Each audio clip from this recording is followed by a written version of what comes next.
Halo semua, selamat datang kembali. Pernah nggak sih ngerasa capek banget, kewalahan sama semua berita buruk soal krisis iklim? Nah, pembahasan kita kali ini bakal beda banget. Kita akan bedah sebuah buku keren, Sastra sebagai Lensa Ekologi.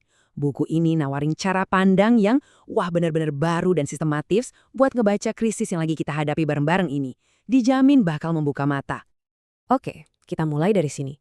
Tiap hari, kita kan dicokokin terus ya soal kenaikan suhu, permukaan laut, emisi karbon, angka, grafik, prediksi-prediksi ilmiah yang bikin pusing. Jujur aja lama-lama tuh rasanya kayak kebanjiran data.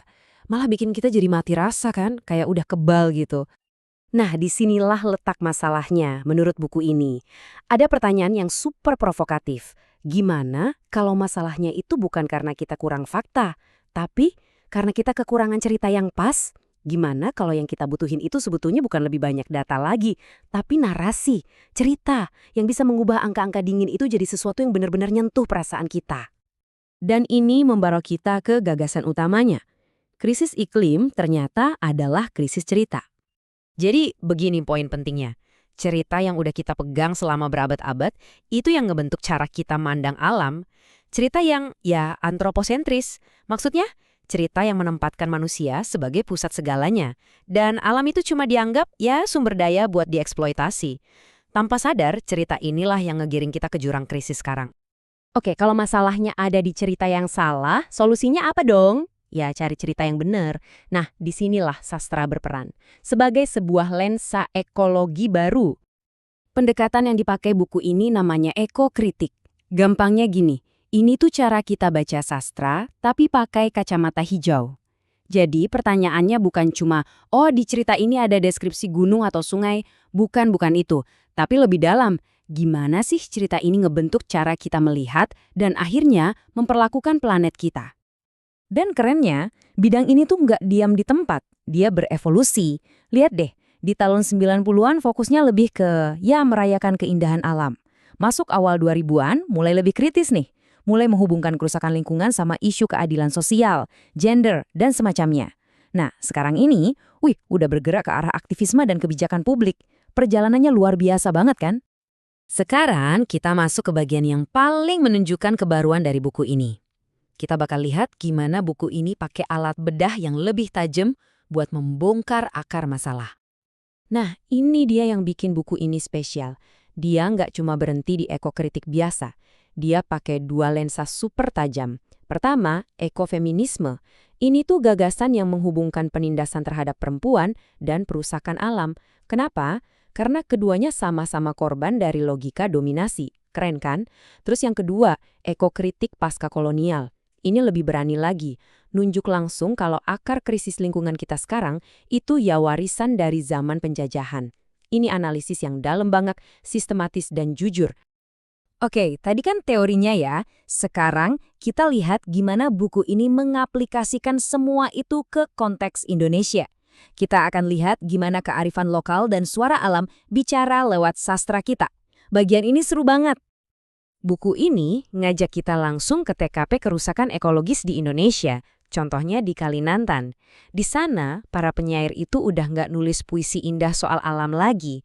Puisi mereka sekarang jadi semacam jeritan, sebuah gugatan yang seolah-olah ngasih suara buat hutan yang meratap dan sungai yang terluka. Coba deh, resapi metafora ini. Sungai yang mengalirkan gunung hitam. Wow, ini bukan cuma kata-kata indah, ini kesaksian.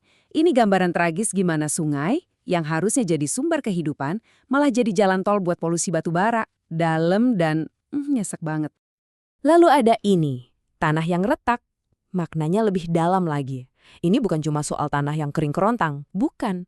Ini simbol dari putusnya ikatan batin, ikatan spiritual antara masyarakat adat dengan tanah leluhur mereka.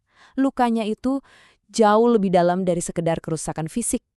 Dan nggak cuma dari sastra modern, buku ini juga ngajak kita mundur ke masa lalu. Ternyata, legenda-legenda kuno kita itu penuh banget sama peringatan ekologis. Contoh paling pas, ya legenda Rawapening. Nah, di sini kita bisa lihat perbandingannya dengan jelas. Di satu sisi, ada legenda Baru Klinting, Mitos yang ngingetin kita supaya nggak sombong sama alam. Di sisi lain, ada realitasnya. Rawa pening yang sekarang sekarat karena sedimentasi, karena kearifan lokalnya terkikis. Ini nunjukin banget jurang yang lebar antara apa yang diajarkan leluhur kita dan apa yang kita lakukan sekarang. Jadi apa kesimpulannya? Apa yang bisa kita bawa pulang? Buku ini ditutup dengan pesan yang menurut saya sangat kuat, bahwa membaca itu adalah sebuah tindakan harapan. Ingat kan di awal kita ngomongin soal tsunami data yang bikin kita kebal? Nah, disinilah peran sastra jadi krusial banget. Sastra itu bisa melakukan sesuatu yang nggak bisa dilakukan sama grafik dan angka. Apa itu? Dia membangun jembatan empati. Dia mengubah fakta-fakta yang dingin jadi pengalaman manusia yang hangat. Dan percayalah, empati inilah satu-satunya yang bisa benar-benar menggerakkan kita buat bertindak. Dan buku ini nggak cuma ninggalin kita sama teori, tapi juga ngasih semacam peta jalan buat bertindak. Ada 3 peran yang bisa kita ambil. Pertama, kita bisa jadi peneliti dan pengarsip, menyelamatkan kearifan-kearifan lokal sebelum hilang. Kedua, kita bisa jadi kritikus budaya, membongkar cerita-cerita lama yang merusak. Dan ketiga yang paling penting, kita bisa jadi penulis kreatif, memberi suara pada mereka yang tak bersuara, dan membayangkan masa depan yang lain, yang lebih baik. Pada akhirnya, pesannya jadi sesederhana ini, tapi juga dalam banget. Membaca, menulis, berharap. Di tengah krisis yang rasanya udah segede ini, melibatkan diri kita dengan cerita, itu adalah sebuah tindakan harapan yang paling mendasar. Nah, sebagai penutup, saya mau lempar satu pertanyaan buat Anda semua. Coba deh, ingat-ingat lagi. Ada nggak satu aja karya sastra yang pernah mengubah cara Anda melihat alam? Mungkin novel, puisi, atau bahkan dongeng waktu kecil. Coba ceritain di kolom komentar ya. Mari kita lanjutkan diskusi ini di sana. Terima kasih sudah menyimak.